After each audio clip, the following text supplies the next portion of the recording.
Welcome friends. গত বছর অর্থাৎ 2024 সালে আপনাদের অনেকেরই মনে থাকবে একাদশ শ্রেণীর সেমিস্টার 1 এবং সেমিস্টার 2 এর রুটিন উচ্চ মাধ্যমিক শিক্ষা সংসদ থেকে দিয়েছিল এবং রুটিনের যে টাইমিংটা ছিল বিশেষ করে সেকেন্ড হাফে সেটা থাকার জন্য অনেক বিদ্যালয়ে অনেক সমস্যা হয়েছিল।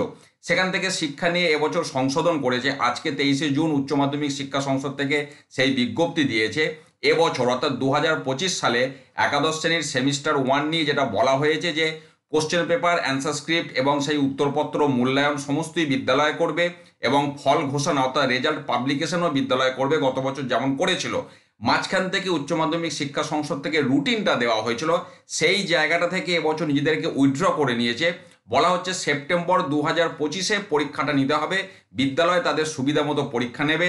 No routine will be given by the council in this respect. অর্থাৎ এবছর সেমিস্টার 1-এর জন্য উচ্চ মাধ্যমিক শিক্ষা সংসদ থেকে কোনো রুটিন প্রোভাইড করবে না বিদ্যালয়গুলি, যেহেতু সমস্তটাই বিদ্যালয়কেই করতে হবে। রুটিনটার দায়িত্ব বিদ্যালয়কেই দেওয়া উচিত ছিল, গত বছর সেটা করা হয়নি, এবছর সেটা করেছে। অর্থাৎ সেপ্টেম্বর মাসে সেমিস্টার 1-এর পরীক্ষা হবে একাদশ শ্রেণীর এবং রুটিনটাও বিদ্যালয় করবে তাদের সুবিধা মতো।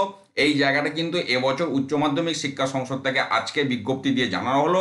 কিন্তু এটাও বলা হচ্ছে যে প্রশ্নপত্র কিন্তু বিদ্যালয়কে তাদের যে সাবজেক্ট টিচার তাদের দ্বারাই করতে হবে, কোনো আউটসাইড অর্গানাইজেশন বা কোনো এজেন্সি থেকে প্রশ্নপত্র কেনা চলবে না, এটাও স্ট্রিক্টলি বলে দেওয়া হয়েছে। বিশেষত আমরা জানি সেমিস্টার 1টা এমসিকিউর ওপর হয়, ওএমআর শিটে পরীক্ষা গত বছর থেকেই চালু হয়েছে, তো সেইভাবেও এবছর হবে। রুটিনটা শুধু স্বাধীনতা দেওয়া হয়েছে, বিদ্যালয়গুলি তাদের মতো করে তাদের পরিস্থিতির সাপেক্ষে বিচার করে রুটিন তৈরি করবে। এই আপডেটটা এবছর উচ্চ মাধ্যমিক শিক্ষা সংসদ থেকে পাবলিশ করেছে, আমি শেয়ার করলাম আপনাদের জন্য। অবশ্যই কমেন্ট করে জানাবেন এতে আপনাদের কি সুবিধা বা কি অসুবিধা হবে। ভালো থাকুন, সুস্থ থাকুন, ধন্যবাদ।